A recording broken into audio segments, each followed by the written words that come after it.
ഇന്ത്യയിലെ most popular social media ഇൻഫ്ലുവൻസറാണ് പേർളി മാണി. സകല കലാവല്ലഭിയാണ് പേർളി മാണി. പോസിറ്റിവിറ്റിയാണ് അവരുടെ ഓരോ വീഡിയോസിലും കാണാറുള്ളത്. നാളുകളേറെയായി സ്ക്രീനിൽ നിറയുന്ന മുഖം, ഹേറ്റേഴ്സിനെ കൊണ്ട് പോലും കൈയടിപ്പിക്കുന്ന പ്രകൃതമാണ് പേർളിക്ക്. ബിഗ് ബോസ് റിയാലിറ്റി ഷോയ്ക്ക് ഇടയിലാണ് മിനി സ്ക്രീൻ താരമായ ശ്രീനിഷ് അരവിന്ദുമായി താരം പ്രണയത്തിലാകുന്നത്. പിന്നാലെ ഇരുവരും വിവാഹിതരുമായി. മൂത്ത മകൾ നിലയ്ക്ക് പിന്നാലെ രണ്ടാമത്തെ കൺമണി വന്ന സന്തോഷത്തിലാണ് പേർളി മാണിയും കുടുംബവും. മൂത്ത മകളായ നില ജനിച്ചത് മുതൽ സകല വിശേഷങ്ങളും പേർളിയും ശ്രീനിഷും പങ്കിട്ടിരുന്നു. അതേപോലെ തന്നെ ഇളയ മകൾ നിറ്റാരിയുടെ വിശേഷങ്ങളും ഫോട്ടോഷൂട്ടുകളുമെല്ലാം സോഷ്യൽ മീഡിയ വഴി പങ്കിടുന്നതിൽ യാതൊരു പിശകും പേർളി കാണിക്കാറില്ല.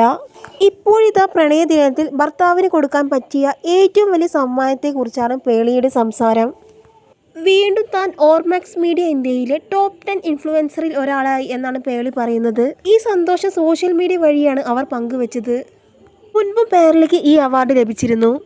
നിങ്ങളെല്ലാവരും ഒരിക്കൽ കൂടി എന്നെ സ്ട്രോങ് ആക്കി. 2 കുട്ടികളുടെ അമ്മയായത് കൊണ്ട് തന്നെ കുടുംബവും ജോലിയും ഒരുമിച്ച് കൊണ്ടുപോകുവാൻ തീർച്ചയായും എളുപ്പമുള്ള കാര്യമല്ല. പക്ഷെ രണ്ടിനോടുമുള്ള എൻ്റെ ഇഷ്ടം ശ്രീനിക്കും എനിക്കും രണ്ടും തുടരാൻ ആത്മവിശ്വാസവും പ്രചോദനവും നൽകി. എപ്പോഴും എന്നെ പിന്തുണച്ചതിനും എൻ്റെ ഒപ്പമുള്ളതിനും നന്ദി. മലയാളികളുടെ ശക്തിയാണ് ഇതിൽ കാണാൻ സാധിക്കുന്നത്. കാരണം എല്ലാ പ്ലാറ്റ്ഫോമുകളിലും മലയാളം പ്രധാനമായി തിരഞ്ഞെടുത്തു. അങ്ങനെ അതിൽ ടോപ്പ് 10 ഇടം നേടിയതിന് വളരെ സന്തോഷമുണ്ട്. അതെ, നമ്മൾ ഒരുമിച്ച് വീണ്ടും അത് നേടിയിരിക്കുന്നു. അടുത്ത തവണ ഓർമാക്സ് എൻ്റെയും ശ്രീനിയുടെയും ഒരു ചിത്രം ഒരുമിച്ച് ഉപയോഗിക്കുമെന്ന് ഞാൻ പ്രതീക്ഷിക്കുന്നു. ശ്രീനിഷിന് എൻ്റെ വാലന്റൈൻസ് ഡേ സമ്മാനം എന്ന് പേർളി കുറിച്ചു. ഇപ്പോൾ പ്രധാനമായി യൂട്യൂബിലാണ് പേർളി ശ്രദ്ധ കേന്ദ്രീകരിച്ചിരിക്കുന്നത്. അവിടെയാണ് തനിക്ക് തന്നെ പ്രകടിപ്പിക്കാൻ ഏറ്റവും കൂടുതൽ സ്വാതന്ത്ര്യം ലഭിച്ചതെന്ന് താരം ഒരിക്കൽ പറഞ്ഞിരുന്നു. വരുമാനം യൂട്യൂബിൽ വളരെ കൃത്യമായതാണ് അതിന് പിന്നിലെ കാരണമായി പേർളി പറഞ്ഞത്. ഞാൻ 16 വർഷമായി ഈ ഇൻഡസ്ട്രിയിലുണ്ട്. ഇവിടെ നമുക്ക് പല നിയന്ത്രണങ്ങളും ഉണ്ടാകും.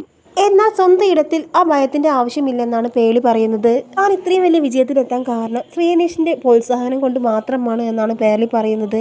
ഇതോടുകൂടി പേർളിയുടെ വിജയം സോഷ്യൽ മീഡിയ ഏറ്റെടുക്കുകയാണ്. ആരാധകർക്ക് വലിയ ഇഷ്ടമാണ് പേർളി മാണിയെ. മലയാള പ്രേക്ഷകർക്ക് ഏറ്റവും പ്രിയങ്കരിയായ പേർളി മാണി സോഷ്യൽ മീഡിയയിലും വളരെയധികം ആക്റ്റീവ് ആയത് കൊണ്ട് തന്നെയാണ് ഈ അവാർഡ് കിട്ടിയത്. മലയാളികളെ പ്രതിനിധീകരിച്ച് അവിടെ എത്തിയ പേർളി മാണിക്ക് പ്രേക്ഷകർ ആശംസകൾ അറിയിക്കുകയാണ്. ശ്രീനിയും പേർളിയുടെ വിജയത്തിന് സന്തോഷം അറിയിച്ചു വന്നിട്ടുണ്ട്. പേർളിയുടെ ഈ വിജയത്തെ താൻ ഏറ്റവും കൂടുതൽ അഭിമാനിക്കുന്നു എന്നും ഇത് തൻ്റെ ജീവിതത്തിൽ ഏറ്റവും സന്തോഷം നിറഞ്ഞ നിമിഷമാണെന്നും ശ്രീനിഷ് പറഞ്ഞു. ഒരുപാട് ഭാഗ്യം ചെയ്ത വ്യക്തിയാണ് പേർളി മാണി എന്ന് പൊതുവെ പറയാറുണ്ട്. അത്തരത്തിലുള്ളൊരു അവാർഡാണ് പേർളിയെ തേടിയെത്തിയത്. ആ ഭാഗ്യം കണ്ട് പേർളി മാണിയുടെ കണ്ണുകൾ നിറഞ്ഞിരിക്കുകയാണ്. പേർളി മാണിക്ക് ആശംസകൾ അറിയിച്ച് നിരവധി പേരാണ് എത്തിയിരിക്കുന്നത്. ഇന്ത്യയിൽ തന്നെ എല്ലാവരും അറിയപ്പെടുന്ന ഒരു ഇൻഫ്ലുവൻസർ ആകാൻ പേർളി മാണിക്ക് സാധിച്ചിട്ടുണ്ട്. അതുകൊണ്ട് തന്നെയാണ് പേർളിയെ തേടി ഇത്തരത്തിലൊരു വിജയം എത്തിയത്.